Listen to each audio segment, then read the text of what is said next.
నూతనంగా ఏర్పడిన మహబూబ్ నగర్ కార్పొరేషన్ లో డివిజన్ల విభజన వివాదాస్పదంగా మారుతోంది. డివిజన్ విభజనపై భిన్నాభిప్రాయాలు వ్యక్తమవుతున్నాయి.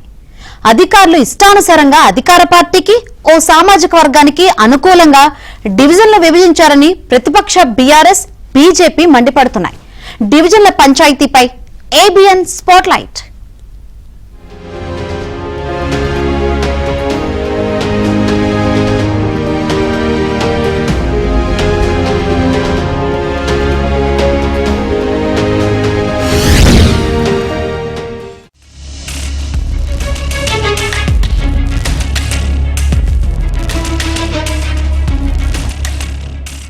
డెబ్బై ఏళ్లుగా మున్సిపాలిటీగా కొనసాగిన పాలమూరు బల్దియా ఇటీవలే కార్పొరేషన్ గా మారింది. గత 20 ఏళ్లుగా స్పెషల్ గ్రేడ్ మున్సిపాలిటీగా ఉండగా 10 ఏళ్ల క్రితం చుట్టుపక్కలున్న 10 గ్రామాలను విలీనం చేశారు. 41 వార్డులను 49 వార్డులుగా మార్చారు. ప్రస్తుతం దివిటిపల్లి, జైనల్లిపూర్ గ్రామాలను కలిపి కార్పొరేషన్ గా మారడంతో 60 డివిజన్లుగా ఏర్పాటు చేశారు. ఈ మేరకు 4వ తేదీన డ్రాఫ్ట్ నోటిఫికేషన్ విడుదల చేశారు. డ్రాఫ్ట్ నోటిఫికేషన్ చూసిన రాజకీయ పార్టీల ప్రతినిధులు, స్థానికులు వచ్చే ఎన్నికల్లో పోటీ చేయాలనుకుంటున్న ఆశావహులు అవాక్కవుతున్నారు. డివిజన్ల విభజన గందరగోళంగా జరిగిందని ఆరోపిస్తున్నారు. విభజనలో అధికారులు గోప్యత పాటించడంతో పాటు అధికార పార్టీకి, వారికి అనుకూలంగా ఉండే సామాజిక వర్గాల నేతలకు మేలు జరిగేలా విభజన జరిగిందని విమర్శలు వెల్లువెత్తాయి.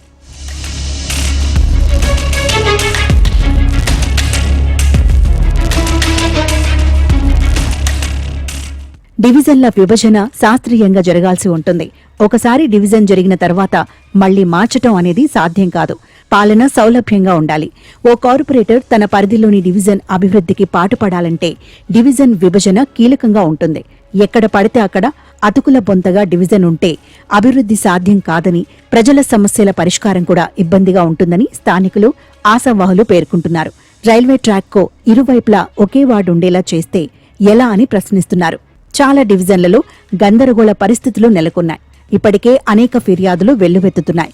అధికారులు క్షేత్రస్థాయిలో పర్యటించకుండానే అశాస్త్రీయంగా డివిజన్ల విభజన చేశారని, అధికార పార్టీకి మేలు చేసేలా వాళ్లు చెప్పినట్లుగా విభజన చేశారని బీఆర్ఎస్ నాయకులు ఆరోపిస్తున్నారు.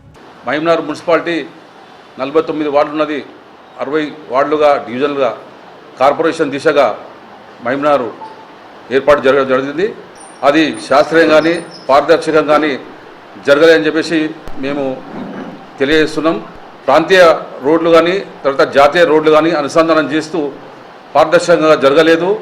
ఈ డీలిమినేషన్ ఏదైతే ఉందో వార్డుల విభజన మరి ప్రజలందరూ కూడా అఖిలపక్షం కానీ తర్వాత ప్రజా సంఘాలు కానీ సీనియర్ నేషనల్ కానీ సీనియర్ సిటిజన్ కానీ తీసుకొని చేసింటే బాగుండే. ఏదైతే అధికార పార్టీ ఉన్నారో వారు ప్రతిపక్షాలను ఎదుర్కోలేకనే ప్రతిపక్షాలు రాజధాని చేస్తున్నాయి అని తెలియజేస్తున్నారు. ఇక బీజేపీ కూడా అదే స్థాయిలో విమర్శనాస్త్రాలు సంధిస్తోంది.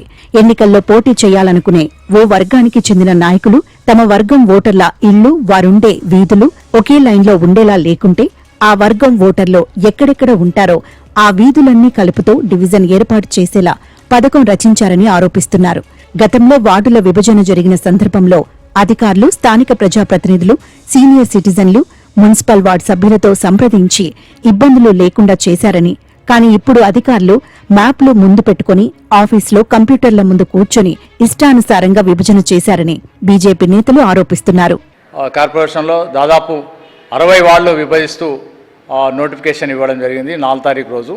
ఈ వార్డు విభజన పూర్తి అశాస్త్రీయంగా చేయడం జరిగింది. కొంతమంది రాజకీయ ప్రలోభం కోసమే ఈ వార్డు విభజన జరిగినట్లుగా కనిపిస్తూ ఉంది. ఎందుకంటే యాక్చువల్గా నేషనల్ హైవేస్ దాటొద్దు, నేచురల్ బౌండరీస్ దాటొద్దు, అదేవిధంగా ప్రధాన రహదారులను కూడా వార్డులో ఉన్నటువంటి ప్రధాన రహదారులను కూడా దాటొద్దు. భారతీయ జనతా పార్టీ డిమాండ్ చేస్తూ ఉంది శాస్త్రీయంగా ఎక్కడ వార్డులు ప్రజలు అక్కడనే, ఎక్కడ బూతులు ఉన్నాయో అక్కడనే ఓటేసే విధంగా వార్డు విభజన జరగాలి. అప్పుడే ఓటర్లకు అనుకూలంగా ఉంటుంది. రానున్న కార్పొరేషన్ ఎన్నికలలో ప్రతిపక్షాలకు ఓటమి భయం పట్టుకుందని, అందుకే డివిజన్ల విభజన అశాస్త్రీయంగా ఉందని ఆరోపణలు చేస్తున్నారని, ఇది సరికాదని కాంగ్రెస్ నాయకులు అన్నారు. ముఖ్యమంత్రి రేవంత్ రెడ్డి, స్థానిక ఎమ్మెల్యే ఎన్ఎం శ్రీనివాసరెడ్డి చేస్తున్న అభివృద్ధి, సంక్షేమ పథకాలు చూసి ప్రజలు కాంగ్రెస్ వైపు ఆకర్షితులవుతున్నారని, ఎన్నికలలో 60 స్థానాలను కాంగ్రెస్ పార్టీని గెలుస్తుందని గ్రహించిన బీఆర్ఎస్, బీజేపీ నాయకులకు మతి భ్రమించిందన్నారు. నిబంధనల మేరకు డివిజన్ల విభజన జరిగిందని, ఏమైనా అభ్యంతరాలుంటే వినతులు ఇచ్చేందుకు వారం రోజులు గడువు ఇచ్చారని, వాటిని పరిశీలించి అభ్యంతరాలు వాస్తవమే అయితే సరిచేస్తారన్నారు. అప్పటి వరకు వేచి చూడకుండా ఎన్నికలకు వెళ్లే మోహం లేక ముందుగానే బురద జల్లే ప్రయత్నం చేస్తున్నాయని విమర్శించారు. మున్సిపల్ నుండి ఈరోజు కార్పొరేషన్గా ఈరోజు అప్గ్రేడ్ అయింది. అవకతవకలు జరగలేదు. ఎక్కడ కూడా శాస్త్రీయంగా ఏదైతే గవర్నమెంట్ అఫీషియల్గా కలెక్టర్ గారు కానీ అధికారులందరూ కూడా ముందుండి వాటిని సక్రమంగా వాళ్ళందరూ కూడా రోడ్లో అవతల దాన్ని జిగ్జాగ్ చేయకుండా ఎక్కడిదక్కడనే ఇది చేస్తూ, అట్లాగే రైల్వే ట్రాక్స్ ఉంటాయి, రైల్వే ట్రాక్ యువతలకి పోకుండా ఓవర్కమ్ ఎక్కడ చేయకుండా సిస్టమేటిక్గా వాళ్ళకి తెలిసినట్టుగా వాళ్ళు చేస్తామని కూడా అందరూ కూడా డిస్కషన్లో కూడా వాళ్ళు చెప్పారు. అంటే చాలామంది కూడా ఇప్పుడు అంటే కొంత చిన్న మార్పులు అవుతుంటే కూడా చూసి కూడా వాళ్ళు సెర్చ్ చేసుకోవడానికి కూడా అధికారులందరూ కూడా వాళ్ళ పనులలో వాళ్ళు ఉన్నారని చెప్పి తెలియజేస్తా ఉన్నాం. ఇక అధికారులు మాత్రం ఉన్నతాధికారులు ఉత్తర్వుల ప్రకారం డివిజన్లు ఏర్పాటు చేశామంటున్నారు. అన్ని వర్గాల వారు తమ అభ్యంతరాలను లిఖితపూర్వకంగా ఇచ్చారని, వాటిని పరిశీలించి అవసరమైన మేరకు చర్యలు తీసుకుంటామని కమిషనర్ మహేశ్వర్ రెడ్డి తెలిపారు. డివిజన్ల విభజన ఉత్తర్వుల ప్రకారమే జరిగిందని అంటున్నారు. ఎవరికీ మేలు చేసేలా విభజన జరగలేదని చెప్పారు. డివిజన్ల విభజనలో అపోహలు పడాల్సిన పని లేదని ఆయన అన్నారు. వార్డు డీలిమిటేషన్ గురించి 29/5/2025 అంటే మే 29 నాడు జిఓఎంఎస్ నెంబర్ 269 ప్రకారం మనకు as per schedule, draft schedule, తర్వాత ఫైనలైజేషను, తర్వాత దాని ప్రకారం మొత్తం షెడ్యూల్ ఒకటి రిలీజ్ చేయడం జరిగింది. దాని తర్వాత అంటే యాజ్ పర్ జీవోనే చేస్తున్నాం, వేరే ఏమీ చేయట్లేదు. ఇప్పుడు మనం 49 వార్డులు ఉన్నాయి ఇంతకుముందు, ఇప్పుడు 11 వార్డులు పెంచాలంటే ఎక్కడో దగ్గర ఎగ్జిస్టింగ్ వార్డుని కట్ చేయక తప్పదు.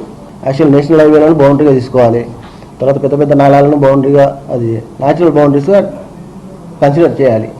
హైవేలు కూడా న్యాచురల్ సహజ సరిహద్దులుగా గుర్తించాలని ఉంది జీవోలో, అలాగే చేస్తున్నాం. మొత్తంగా డివిజన్ల విభజనలో నెలకొన్న గందరగోళ పరిస్థితిని చక్కదిద్దాల్సిన అవసరం ఎంతైనా ఉంది.